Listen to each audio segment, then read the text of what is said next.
Now, today we are in southwest London, Fulham. Now, we're here to meet PBK member and developer Afolabi Coker. Now, Afs was once a professional footballer, but after a career-ending injury, he's found a new path. Now, this property behind me speaking to Afs is actually finished, so we're gonna go inside and see an amazing project. And as a 2-bedroom flat, it's worth mid-600,000s. However, as a 3-bedroom flat, it was worth 850,000. Now, let's go and speak to him to find out why he actually decided to turn down the 200k uplift.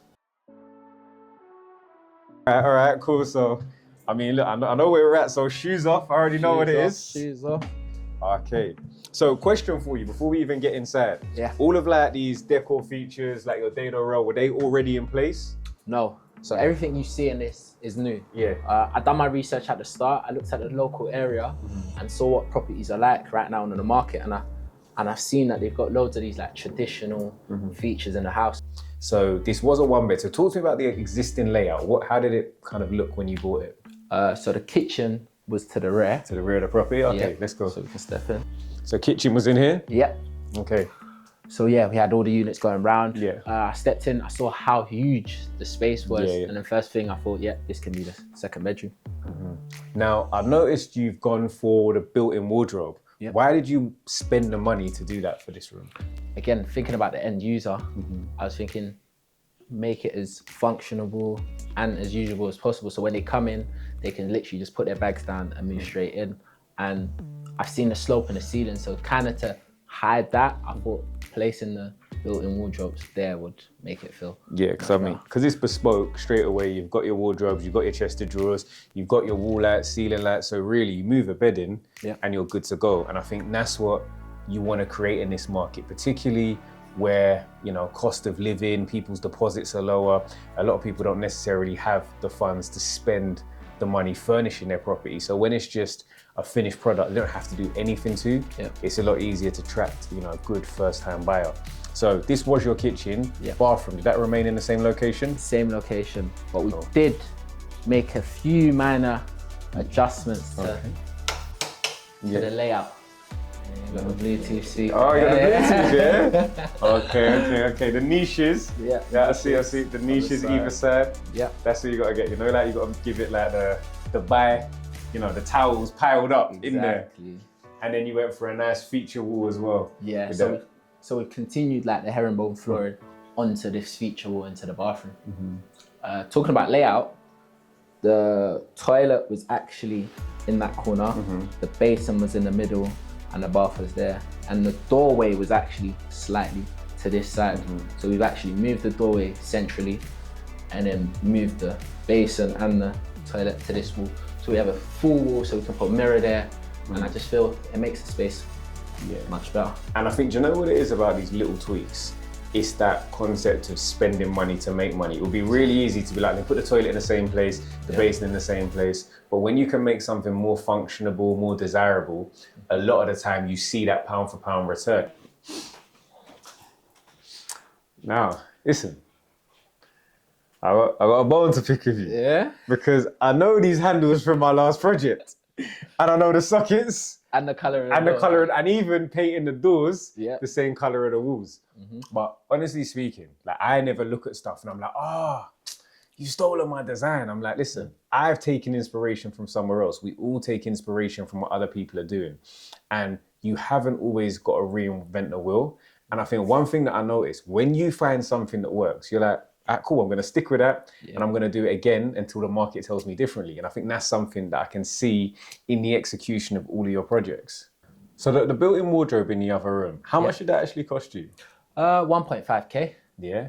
So why didn't you do it in this room, which is this your master, or which are the other ones your master? I'll say the other one's much bigger, so I'll say that one's the master. Reason I didn't do it in here, because a funny thing about this room is that my plan was to go into the loft. So this is the second bedroom, but going into the loft, this could have been a reception room, a study, an office, anything. So that's why I've strategically put the sockets anywhere, just in case. Again, plan A, make it as a second reception room, or plan B was to make it as a second bedroom. So it gives them a lot of.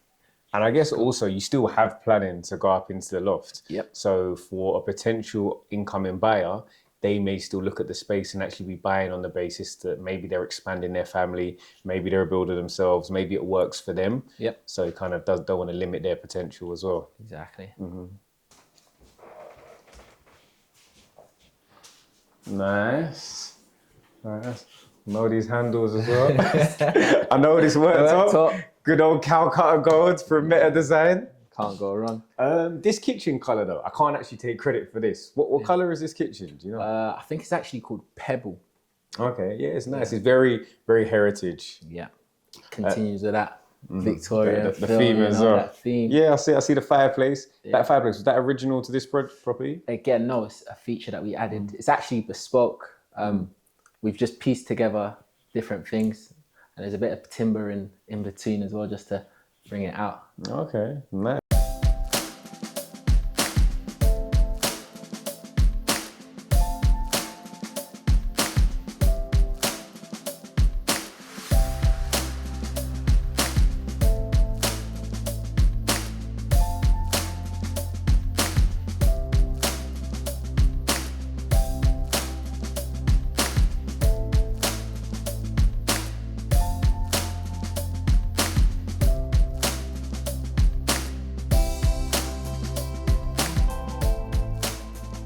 So we've had the tour, we've seen around the property, and before we go over to the numbers, it's all about adding value, and not just in this property, but also to you guys as subscribers. So I'm gonna ask you some questions to hopefully help new and aspiring property developers.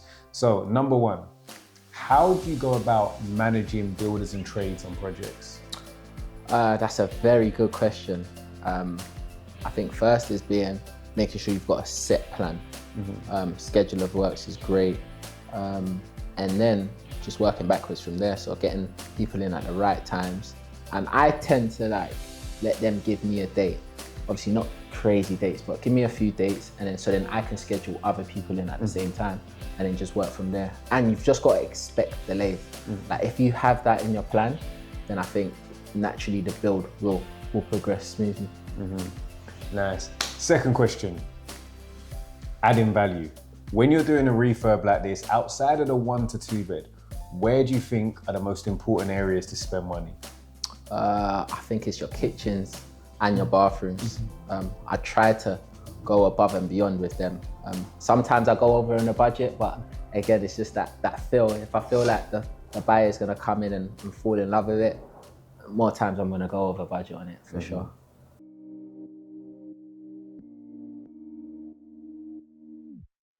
Now, before we let you go, the all-important numbers. So how much did you pay for that property? £440,000. £440,000 at auction. So you had an auction premium as well, you had your legal fees, and you also had your stamp duty. How much did all of that come to? I'd say about roughly, with professional fees as well, all about 67K around that. Yeah, and then what about your cost of finance? Cost of finance is included in that. Okay, perfect. And then lastly, build cost? Build cost of 50K. £50,000. So all in somewhere between 560 odd, something around that? Yeah, a bit more. And what do you hope to sell the property for? Hopefully get around 65 for it. 65. So you're looking at profits of, after your selling costs and holding costs, anywhere from 50 to 60,000 pounds. Correct. So that's another deal done. What is next for you? Again, I'm looking for more deals, more 1 to 2 beds, possibly conversions. So yeah, anything, man. You're staying busy. Well, you know what I mean? You have to message me to find Afs because we still haven't convinced him to come on social media yet. That has been another development tour by myself, Kaz from Property by Kazy. If you've liked this video, if you've enjoyed it, please make sure you subscribe.